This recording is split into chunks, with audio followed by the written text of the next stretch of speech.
Ako si Ditas. Hindi ko tunay na pangalan. 40 years old na sa kasalukuyan. Naninirahan dito sa Pateros, Metro Manila. Uunahan ko na po kayo. Medyo may pagka-sensitibo ang istoryang ibabahagi ko sa inyo. Kaya sinadya kong baguhin ang pangalan ng mga taong sangkot sa kwento kong ito. Nangyari ang lahat nung second year high school pa lang ako, sa edad na 14. Doon sa lugar na noon ay pinaniniwala ang nababalot ng kakatwa at mga kababalaghan, kagaya ng mga mangkukulam, mambabarang at mga hindi maipaliwanag na sumpa ng masasamang nilalang. Taon 1999, Iloilo. Naging tampulan ako ng tukso at panlalait noon dahil sa maitim na kulay ng balat ko. Yun din ang dahilan kung bakit iniwan ako ng aking ina 1 buwan matapos niya akong isilang. Hindi niya kasi matanggap ang itsura ko dahil hindi naman ganon ang kulay ng kutis nila ni tatay. Kaya simula noon, tanging ang lola ko na lamang na itatago ko rin sa pangalang Lola Lusing ang nag-alaga at nagpalaki sa akin. Nanay siya ni tatay. Pero ayon sa kanya, simula raw nang iwan kami ng aking ina, umalis na lang din si tatay nang walang paalam at hindi na muling nagpakita pa. O Ditas, bakit nakasimangot ka? Inasar ka na naman ba ng mga tao dyan sa labas? Ikaw naman, apo, hindi ka na nasanay. Hayaan mo na. Magsasawa rin yung mga yan sa panlalait sa'yo. Magpasalamat na lamang sila at kinalimutan ko na mga dati kong gawain. Dahil kung hindi, tsak na walang matitira ni isa man sa mga nangungutya at nalilibak sa iyo ngayon. Puna sa akin ni Lola nang umuwi ako isang hapon mula sa eskwela. Tila may kahulugan ang huling sinabi niya pero hindi ko na lang yun pinansin pa. Kasi naman Lola, hindi na simpleng pangaasar yung mga sinasabi nila. Parang masyado nang nakakasakit. Minsan nga parang ayaw ko nang pumasok eh. Yan naman ang wag na wag mong gagawin, bata ka. Hindi ako nagpapakahirap maglabandera para lang paaralin ka. Tapos titigil ka lang sa pag-aaral dahil sa mga walang kwentang sinasabi ng mga kaklase mo at ng mga kapitbahay natin. Sorry po Lola, syempre ayoko namang huminto sa pag-aaral. Second year na ako ngayon no. 2 taon na lang gagraduate na ako. Pero Lola, bakit ba ho kasi ganito ang kulay ng balat ko? Di ba nabanggit niyo sa akin no na hindi naman kami magkapareho ng kulay nila nanay at ni tatay? Kaya nga ako iniwan ni nanay dahil ganito ang itsura ko eh. Kung ganon, kanino po ba talaga ako nagmana? Ipinaglihi ka kasi ng nanay mo sa duhat, Ditas. Noong ipinagbubuntis ka niya ay walang araw na hindi siya nagpapabili ng prutas na yun sa tatay mo. Kung minsan nga, hindi na alam ng ama mo kung saan siya hahanap nun dahil hindi naman palaging mayroong ganon. Kaya kahit tumawid pa siya sa kabilang bayan, ginagawa niya para lang mabilhan ng duhat ang nanay mo. Si nanay rin naman pala ang may kasalanan kung bakit ako nagkaganito eh. Kung bakit ganito ang itsura ko. Tapos siya pang may lakas ng loob na iwan ako. Tungkol naman po kay tatay. Hanggang ngayon po ba, wala ba rin tayong balita sa kanya? Wala na, Ditas. At huwag ka na ring umasa na babalikan ka pa ng magaling mong ina dahil kung gusto niya talaga, dapat ay noon pa. Hindi na para paabutin ka pa sa ganyang edad. Ay, huwag na nga nating pag-usapan. Ang mabuti pa, magpalit ka na lang ng damit na pambahay at himayin mo yung malunggay na nandun sa labesa, ha? Na mailuto ko na yung isda na ibinigay ni Danilo. Si Kuya Danilo ay ang lalaking gusgusin at palaboy sa lansangan na taga roon din sa lugar namin. Hindi ko alam kung saan siya nagmula. Basta't ang alam ko lang, naroon na siya sa baryo simula nang magkaisip ako at magdalaga. Paminsan-minsan nasa matino naman siyang pag-iisip. Kaya may mga pagkakataon na tumutulong siya sa mga tindera ng isda sa palengke. At bilang kapalit, binibigyan siya ng libreng isda ng mga yon na madalas naman niyang binibigay kay Lola. Pero may mga araw na tila wala siya sa sarili. Para bang palaging may kinakausap na hindi nakikita ng mga ordinaryong tao. At madalas kong naririnig sa kanyang bibig ang mga salitang, "Babalik ka rin pagdating ng araw," nang paulit-ulit. Ngunit hindi ko na lang yun pinapansin dahil batid kong hindi niya naman alam ang kanyang mga sinasabi. "Ditas, kahit anong sabihin nila sa'yo, kahit kutsain at laitin kanila, huwag kang maniniwala sa kanila ha. Tatandaan mo, para sa akin, ikaw ang pinakamagandang bata sa buong mundo." Nahuutal na sambit ni Danilo at tila wala na naman sa katinuan nang salubungin ako isang araw habang papasok ako sa eskwela. Napaatras ako dahil sa pagkagulat at batid kong wala na naman yon sa sarili, kaya agad akong umiwas tsaka naiinis na nagsalita. Kuya Danilo, ano ba yan? Nakakagulat ka naman eh. Bigla-bigla ka nalang lumilitaw sa harapan ko. Malamang wala ka na naman sa katinuan ngayon ano. Tumabi ka nga dyan at baka malate na ako sa klase. Nakita kong biglang nalungkot ang mukha niya habang nakatingin sa akin at dahan-dahang nagtungo sa gilid ng daan bago muling nagsalita at sinabing mag-iingat daw ako. Sa inis ko, hindi ko siya pinansin. Sa halip inirapan ko na lang yon, tsaka ako muling nagpatuloy sa paglalakad. Nang mga sumunod na araw, naging maayos at tahimik naman ang buhay namin ni Lola. At gaya ng kanyang sinabi, sinanay ko na lang ang sarili ko sa mga binabatong panlalait sa akin ng mga tao. Madalas, naririnig kong ipinagtatanggol ako ni Kuya Danilo laban sa kanila. Pero sa huli, siya rin ang napagdidiskitahan ng mga yon. Isang araw, pauwi ako noon galing sa school nang makabangga ko sa daan ng isang ale. Maganda siya ngunit payat ang pangangatawan, matangkad at puno ng kolorete sa muka. Hindi ko kasi nakitang biglang paglabas niya sa eskinita kung saan ay doon din ako papasok. Ano ka bang bata ka? Tumingin ka nga sa dinadaanan mo! Hindi mo ba ako nakita o sadyang tatanga-tanga ka lang talaga? Galit na sigaw niya sa akin sabay tingin mula ulo hanggang paa. Sorry po ate, hindi ko po sinasadya. Hindi ko po kasi nakita yung paglabas mo sa eskinita. Nakita kong tila nanlaki ang mga mata niya nang marinig ang boses ko habang nakatitig sa aking muka. Ditas? Ho? Kilala niyo po ako? Tila nahimasmasan naman yon at ipinilig ang kanyang ulo bago muling nagsalita sa galit pa rin na boses. Hindi, wala. Sa susunod, tumingin ka na maayos sa dinadaanan mo, baluga. Diyan ka na nga. Nakakasira ka ng araw. Nagtaka naman akong hinabol na lamang siya ng tingin at napatanong sa aking sarili kung bakit parang biglang namutla ang mukha niya nang makita ko. Alam kong hindi siya taga ron dahil noon ko lang siya nakita sa lugar namin. Habang naglalakad papunta sa bahay, naririnig ko ang usap-usapan ng mga tao sa amin at sinasabi nila na mabuti raw at bumalik na ulit si Lori. May ilan din na nagsabing wala na rin naman daw saysay ang pagbalik nun kung may bagong asawa na rin at hindi na kayang buuin pang muli ang sarili niyang pamilya. Hanggang sa maya-maya nga ay tinawag ako ng isa sa mga kapitbahay namin na si Liza. Sinabi niya sa akin na bumalik na raw ang aking ina at doon na ulit titira sa lugar namin. Pero may bago na yung asawa. Nagtaka naman ako at tinanong si Liza kung anong pangalan ng sinasabi niyang nanay ko, kaya binanggit niya rin ang pangalan nito na Lori. Naging palaisipan sa akin ang mga narinig mula sa mga kapitbahay namin at ang sinabi ni Liza. Kaya nasabi ko sa sarili na tatanungin ko si Lola Lusing kung may alam na rin siya tungkol doon. Matapos nun, itinuon ko na ang atensyon sa paglalakad hanggang sa makarating na nga ako sa bahay. Alam ko na kung bakit nakabusangot na naman yung mukha mo, Ditas.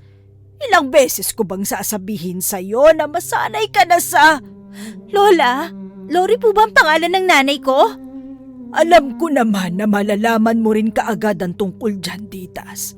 Sa dinami-dami ba naman ng mga tsismosa dito sa lugar natin, imposibleng hindi makarating sa'yo ang balita. Tama ka. Yun nga ang pangalan ng iyong ina. At naririto na ulit siya sa lugar natin para dito na muling manirahan kasama ang bago niyang asawa. Siya yung masungit na aling nakabangga ko kanina habang pauwi, Lola. Kaya pala parang kilala niya ako at narinig kong nabanggit niya yung pangalan ko. At kaya rin pala ganun na lang ang galit at panlalait niya sa akin. Pero kahit anong mangyari, nanay ko pa rin siya. At sabik na ako mayakap siya, Lola. Naiintindihan ko ang damdamin mo, Apo. Pero tandaan mo, may bagong asawa na ang nanay mo. At kahit wala silang anak ng lalaki, aminin na natin na marami nang nagbago. Kung noon ngang sanggol ka pa lang at mas kailangan ng pag-aaruga ng isang ina ay nagawa ka niyang iwan, paano pa kaya ngayon na dalaga ka na? Isa pa, kung ikaw talaga ang gusto niyang balikan, bakit hindi na lang siya dito sa bahay nagdiretso, hindi ba? Pinagsabihan din niya ako na mas mabuti kung wag na lang akong pumunta sa bahay ni nanay dahil siguradong ipagtatabuyan lang ako nun. Lalo pa't nalaman niya na kapwa nalulung daw sa masamang gawain si nanay, pati na rin ang bago niyang asawa. Subalit, sadyang nangibabaw noon ang pananabik ko sa aking ina. Kaya isang araw, sinundan ko siya habang naglalakad at inalamang tinitirhan nila ng bago niyang kinakasama. Doon nalaman kong sa kabilang eskinita lang pala ang kanilang bahay. Nang malaman yon, palihim ako nagtungo doon kinabukasan pag uwi ko galing sa school. Sabik na sabik akong dahan-dahan ako matok sa pintuan at pinagbuksan ako ng isang lalaki na may kaitiman ng kulay ng balat at may katamtamang tangkad habang may sigarilyo sa bibig. Galit siyang nagtanong kung sino at anong pakay ko. At nang sinabi kong hinahanap ko si Nanay Lori, padabog niya akong pinapasok sa loob ng bahay. Ikaw pala yung kinukwento sa akin ni Lori na anak niya sa una niyang asawa. Ako si Harold, ang bagong asawa ng nanay mo. Tama nga yung sinabi niya. Baluga ka nga pala talaga at ubod ng itim. Kaya pala iniwan ka ng nanay mo eh. Malayong malayo ang itsura ninyong dalawa. Teka, sino ba kasing tatay mo? Napalunok na lang ako nun dahil hindi ko alam ang aking isasagot. Matapos ay pinilit ko na lang na baliwalain ang mga panlalait niya bago muling nagtanong kung nasaan si nanay. Mataas ang kanyang boses na sumagot at sinabing nasa sugalan pa raw ang aking ina. Hintayin ko na lang daw kung gusto ko talagang makausap. Wala na akong nagawa. Matyaga akong hinintay ang pagdating ni nanay. Hindi ko na muna inisip ang galit ni Lola dahil sa pagsuway ko sa pinagbilin niya. Habang tahimik akong nakaupo, nakikita ko sa sulok ng aking mga mata ang malalagkit na titig sa akin ni Mang Harold. Para bang hindi niya inaalis sa mga mata sa pagkakatingin sa akin. Nakadama ako ng labis na pagkailang at plinano sanang umalis kung hindi lang sa kagustuhan ko na makita at makausap si nanay. Halos mag-iisang oras pa ako naghintay noon nang sa wakas dumating ang babae na nakabangga ko sa eskinita. Batid kong yun na ang aking ina na si Lori. Mano po, Nay? Kamusta po kayo? So nasabi na pala sa'yo na magaling mong lola tungkol sa pagbabalik ko dito sa lugar natin. Nabanggit rin ba niya na ayaw kitang makausap o kahit makita man lang? Alam mo, Ditas, ang tagal ng panahon kitang iniiwasan. Akala ko nga patay ka na eh. At isa pa ha, gusto ko lang malaman mo na hindi ako bumalik dito para sa'yo. Bumalik ako rito dahil dito nakabili ng bahay itong si Harold. Naintindihan mo? Halos mapaiyak ako noon sa mga sinabi niya sa akin. Pero pinilit kong magpakatatag at inisip na madadala siya sa mahinahon na pakikiusap. Nay, hindi ko naman hinahangad na bumalik ka sa amin. Gusto lang sana kitang makita at maihakap. Sabik na kasi ako sa iyo, Nay. Huwag po kayong mag-alala. Hindi ko naman sinabi kay Lola na pupunta ako rito eh. Saka, Nay, nasan nga po pala si Tatay? At sa palagay mo, may pakialam ako kahit malaman pa na matandang yun na nagpunta ka rito? Hoy, Ditas, uulitin ko lang. Hindi ako nasasabik na makita ka. At tungkol naman doon sa tatay mong walang kwenta, aba malay ko. Sa kanya kita iniwan noon at hindi ko na alam kung ano nangyari sa inyo pagkalis ko rito. Pwede ba? Huwag ka na pumunta ulit dito. Naintindihan mo? Bumalik ka na lang sa ibang araw, Negrita. Mukhang natalo na naman sa sugal ton nanay mo kaya mainit ang ulo. Natatawang singit naman sa usapan ni Mang Harold bago lumapit sa akin at bugahan ng usok ng sigarilyo ang mukha ko. Napaubo ako ng malanghap yon, ngunit tumawa lang sila ng malakas nung makita na halos nahihirapan na ako sa paghinga. Dahil doon, nagpaalam na ako na aalis at halos ipagtulakan pa ako ni nanay para makalabas sa pinto. Kahit naging ganon ang pagtrato nila sa akin, hindi ko yon pinaalam kay Lola Lusing. Nang tanungin niya ako kung bakit halos magdidilim na nang makauwi ako, nagsinungaling na lang ako at sinabing may ginawa kaming group assignment ng mga kaklase ko kaya dumaan pa kami sa library.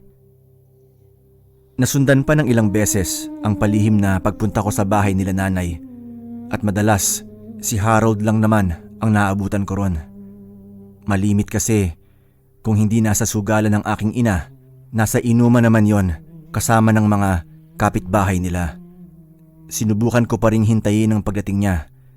Kahit ang totoo ilang na ilang ako sa paraan ng pagtitig ni Harold sa akin na tila ba inaalisan ako ng kasuotan. Paminsan-minsan, napapangisi pa sa akin ng lalaki habang nilalabas ang dila at napapakagat sa kanyang labi. Kulang na lang, takpan ko ang sarili sa mga ginagawa niyang yun.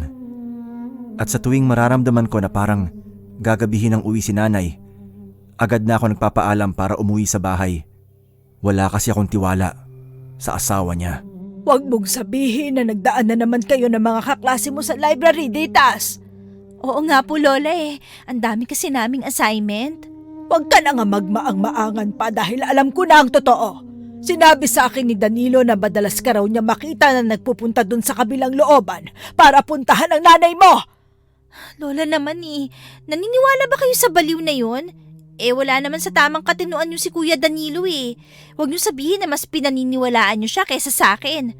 Ditas, apo, hindi kita pinalaking sinungaling. Nauunawaan ko na nasasabi kang makita at makasama ang iyong ina. Pero ang tanong, siya ba gusto ka ring makita? Malamang hindi. Sa puntong yon, napatahimik na lang ako. Alam kong galit na ang matanda kapag ganun na ang tono ng kanyang boses. Sa kabilang banda, naisip ko na tama rin naman siya.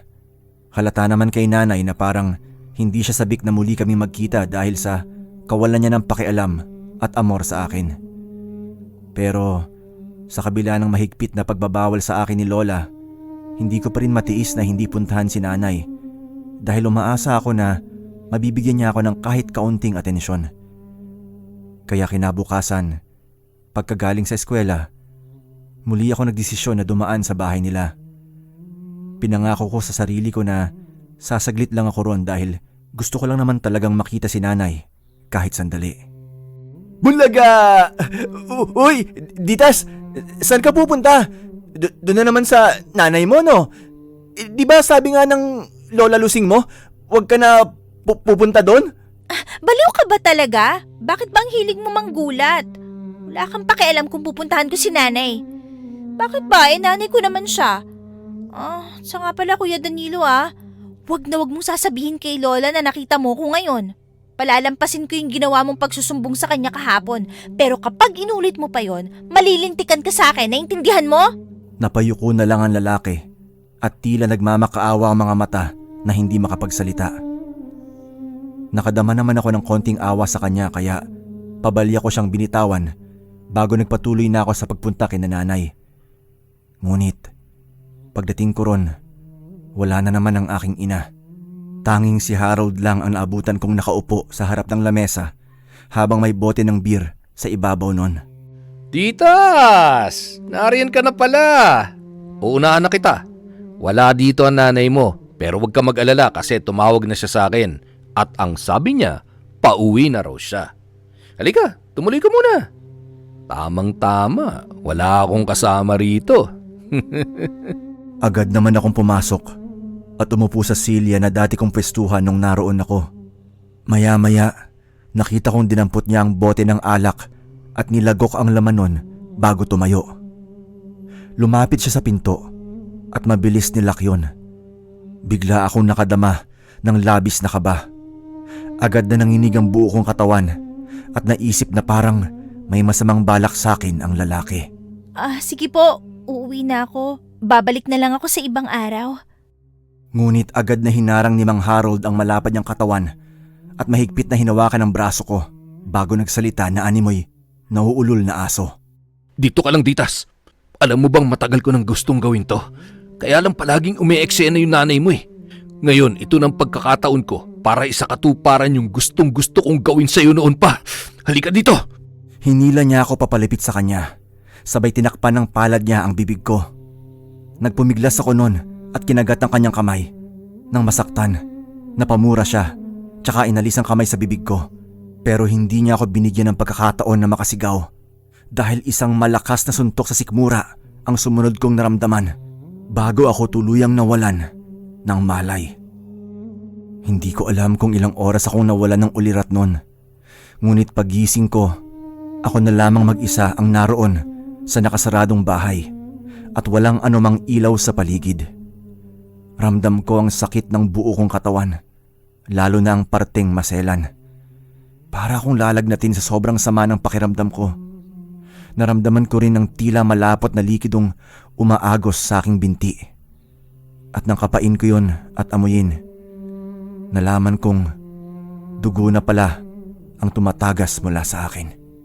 Tulong! Tulungan niyo ako! Ayop ka, Mang Harold! Bakit mo nagawa sa akin to? Demonyo ka! Wala kang kaluluwa! Pilit na sigaw at paghingi ko ng tulong, kahit hirap at halos wala ng boses na lumalabas mula sa bibig ko. Kahit masakit ang buong katawan ko, sinikap ko maglakad upang makalabas sa bahay na yon. Doon ko nalaman na madilim na rin pala ang paligid at tila wala ng katao-tao.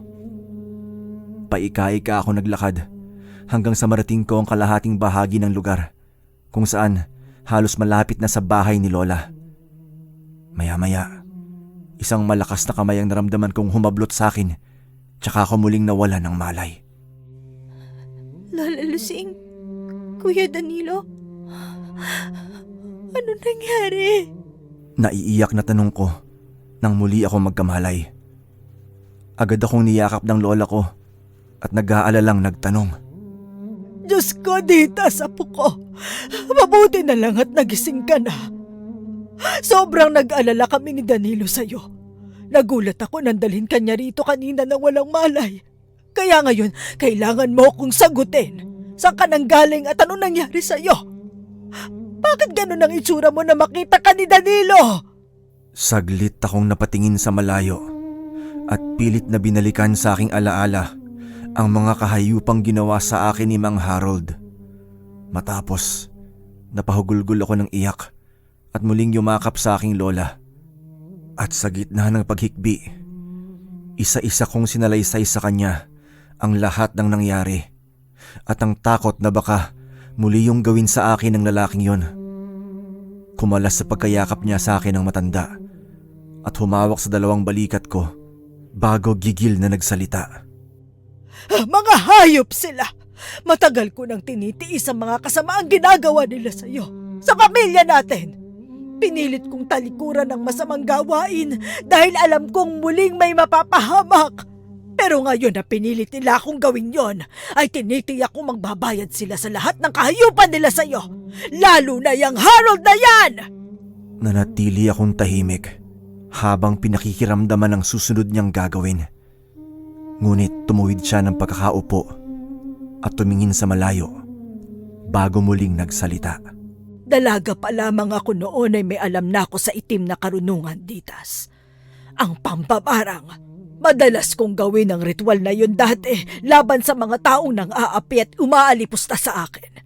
At sa maniwala ka man o hindi, ang itim na ritual din na yun ang ginamit ko para patayin ang iyong lolo nang matuklasan kong pinagtataksilan niya ako.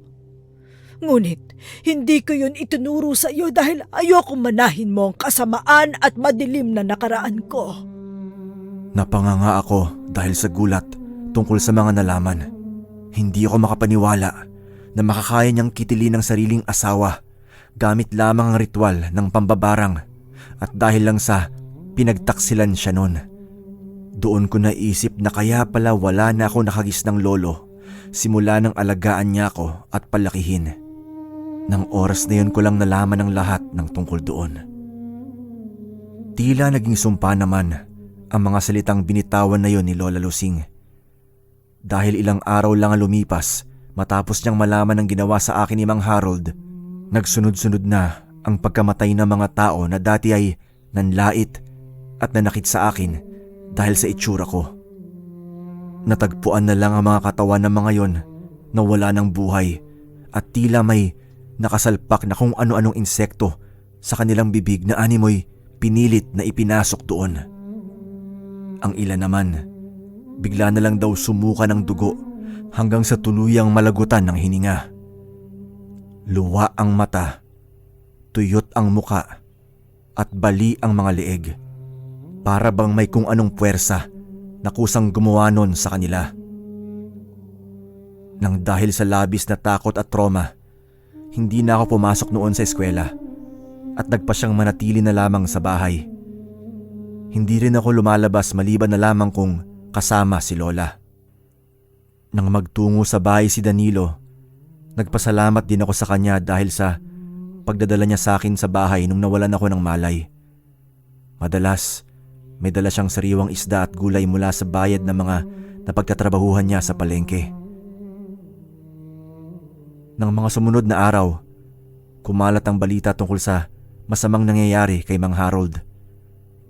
Naging laman ng tsismis sa lugar namin ang biglang paglaki ng tiyan ng lalaki at pamamaga ng kanyang muka.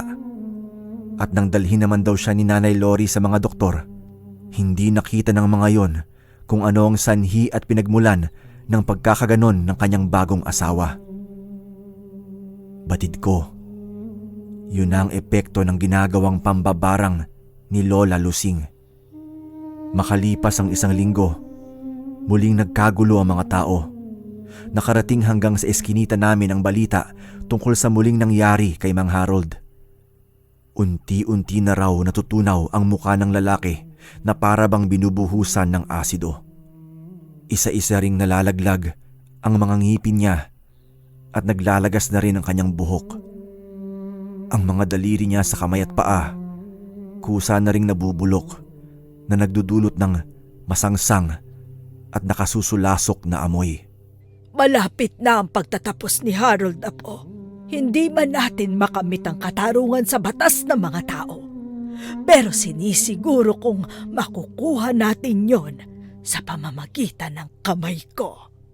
Nakangiti ngunit blankong ekspresyon ng mukha na sambit ni Lola. Tumabi siya sa akin at hinaplos ang mahaba kong buhok. Pero Lola, naaawa po ako kay Nanay. Alam kong alalang-alala na siya ngayon dahil sa mga nangyayari sa asawa niya. Mahal na mahal ko po siya. Sana po ayos lang siya. Nakita kong biglang nagtiim ang kanyang mga bagang bago bumaling sa akin. Tumitig siya sa mga mata ko at muling nagsalita habang mahigpit na hinahawakan ang aking mga kamay. Ditas, huwag ka masyadong magpakabuti sa kapwa mo. Nakita mo ba kung anong kapalit ng mga kabutihang ginawa mo? Kulang pa ang lahat ng nararanasan nila bilang kabayaran sa mga ginawa sa iyo ng demonyong lalaking yon. Sinira niya ang kinabukasan mo. Naging mapusok siya. Hindi niya pinigilan ang kahalayan niya kaya ginawa ko yun sa kanya. At ang nanay mong si Lori, kung gugustuhin ko ay maaari ko rin siyang isama sa galit ko dahil sa ginawa niyang pangiiwan sa iyo. At sa isang pitik lang ng mga daliri ko, sabay silang mabubura dito sa mundo. Pero alang-alang sa iyo, Ditas, hindi ko siya idadamay. Dahil mahal kita at alam kong mahal na mahal mo ang nanay mo. Nasa ganon kaming pag-uusap nang may kumatok sa pintuan at narinig namin ang pautal-utal na pagtawag ni Kuya Danilo sa pangalan ni Lola. May dala na naman siyang isda at sariwang gulay, ngunit bukod pa ron, may binalita siya sa amin na labis kong ikinagulat. Patay na si Harold. Napadaan ako sa eskinita nila doon sa kabilang looban. nakita ko may tolda na sa harap ng bahay nila. Matapos yun, narinig ko ang pinakamalakas na tawa ni Lola Lusing na noon ko lang nadinig mula sa kanya sa loob ng mahabang panahon ng pagsasama namin. Napapapikit pa siya at napapahawak sa dibdib habang humahalakhak. Animoy nagkamit ng tagumpay na matagal nang inaasam. Matapos, bumaling siya sa akin, sabay nagwika. Malaya ka na, Ditas. Nakamit na natin ang lubos na katarungan. Si Harold na mismo ang lumapit sa kanyang kamatayan. Ginising niya ang puot at paghihimagsik na matagal nang nahihimlay sa puso ko. At wala akong anumang pinagsisisihan sa ginawa ko sa kanilang lahat. Pero Lola, totoo po bang masaya kayo sa mga ginagawa niyo? Tunay ba yung kagalakan dyan sa puso niyo matapos ang lahat ng mga kasamaang ipinataw niyo sa kanila? Ang totoo, kayo po ang naglalagay ng batas ng Diyos sa mga kamay niyo, Lola.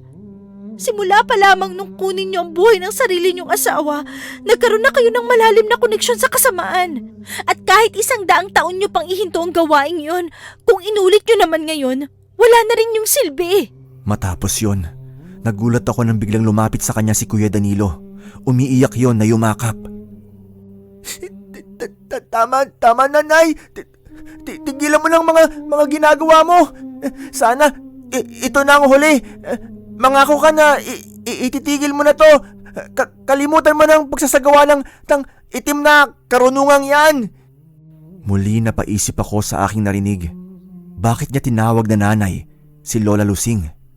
Ano ang tunay na kaugnayan nila sa isa't isa? Ngunit ang tanong na yon ay agad na nasagot nang kumala si Kuya Danilo sa pagkakayakap at muling nagsalita si Lola. Tama ang narinig mo, Ditas. Anak ko talaga si Danilo. At ang totoo, siya ang tunay mong ama. Napailing ako ng sunod-sunod dahil hindi ako makapaniwala sa panibagong revelasyon na kanyang isiniwalat. Pakiramdam ko ng laki ang aking ulo at biglang tumigil ang mundo sa aking natuklasan. Ngunit hindi pa man ako lubos na nakakabawi. Muli na naman siyang nagsalita. 3 buwan matapos kayong iwan ng nanay mo noon, nawala sa katinoan ng iyong ama. Sanggol ka pa lamang at walang kamuwang-muwang sa mga nangyayari. Noong una, umuwi pa siya rito sa bahay kaya naaalagaan ko pa at naaasikaso. Pero kalaunan, mas ginusto na lamang niyang magpagala-gala sa lansangan at mamuhay sa paraang gusto niya. At dahil hindi naman siya katulad ng iba na bayolente at mapanganib sa mga tao, kaya hindi ko na siya pinasok sa dapat niyang kalagyan. Nang tumagal pa ay nakasanayan na lang namin na mamuhay ng ganito. Kaya sa iyo ko binuhos ang lahat ng pagmamahal at pag-aaruga, Ditas. Napabaling ako kay Kuya Danilo. Tiningnan ko siya mula ulo hanggang paa. At habang nakatunghay ako sa maamo, ngunit tila pagod niyang muka, tsaka lamang nabuo sa isip ko ang lahat. Ang mga kabutihang ginagawa niya sa akin, sa amin ni Lola, ang madalas niyang pagdadala ng isda at gulay sa bahay, ang pagiging tila normal na turingan nila ng matanda, ang palagi niyang pagsasabi sa akin na kahit anong panlalait ang sabihin ng mga tao sa paligid ko, ako pa rin ang pinakamagandang bata sa buong mundo. Bigla ko ring naalala ang mga salitang paulit-ulit niyang sinasambit tungkol sa may muling magbabalik sa tamang panahon. At ngayon, malinaw na sa akin na si nanay pala ang taong tinutukoy niya sa mga salitang yon. Subalit nang maalala ko ang araw na ginulat niya ako sa daan at pinagbawalang magpunta sa bahay nila Mang Harold, hindi ko na napigilang maluha. Dahil yun din ang mismong araw na napahamak ako sa kamay ng demonyo na ikalawang asawa ni nanay. Tatay Danilo, kayo po palang tatay ko. Totoo po ba ito, Lola? Kasama ko na ngayon ang aking ama? Sa gitna ng pag-iyak, yun ang nasambit ko habang dahan-dahan na lumalakad patungo sa aking ama na si Danilo. Ang totoo, noon mo pa nakakasama ang iyong ama, Ditas. Noon ka pa niya pinoprotektahan. Noon ka pa niya binabantayan. Kaya agad kanyang isinumbong sa akin nang malaman na madalas kang nagpupunta sa bahay ng iyong ina. Nang makalapit, mahigpit kong niyakap si tatay.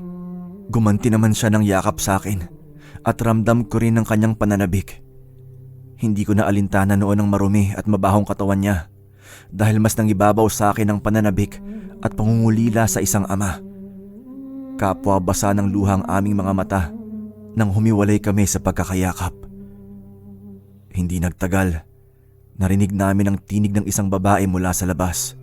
Tinatawag niya ang pangalan naming tatlo, Nanay Lusing, Danilo at Ditas.